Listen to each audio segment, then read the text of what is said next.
around about 2002 onwards, there were these very strange signs coming from Russia that the various partnerships we had with other radio stations began to disappear. So this is Radio Slovakia via WRMI. One of the things I do want to show you guys is the fact that some people are asking me, does this radio have chuffing or muting when you tune around? Well, this is the wonderful news of this radio. It does not. So when you tune with the tuning knob, there's no muting, no chuffing. It tunes smoothly, and this is great. So here's an example that I'm going to tune around here. With the receiver, just going to put the volume a little higher. Great connection going back further. And Hungary, Poland, Croatia, Slovenia.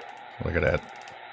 And of course, you could see if there are any signals, you'll see the peaks appear on the display. So if there's any other signal on the band, an example I might give is a 25 meter band is probably a better example right now. I'll go to 11,500. And here we go, let's tune around, go up slowly, and you'll see peaks appear on the SDR display there when stations are here. This is some kind of a noise.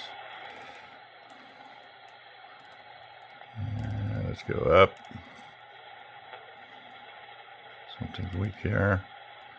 And look at that peak, that's Radio Nacional Amazonas, close.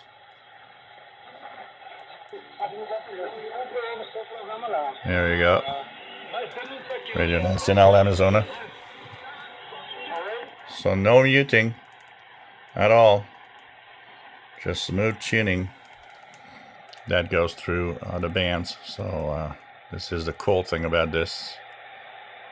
So this is an empty carrier of what is probably Radio Ivanic Cuba. Unfortunately, no audio.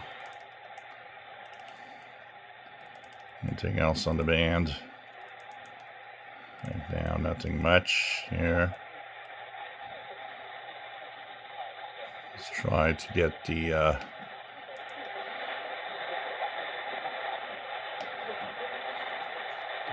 noise reduction.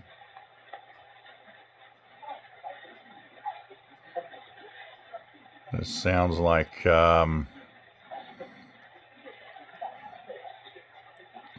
like Mandarin, possibly. So it could be some signal from Asia.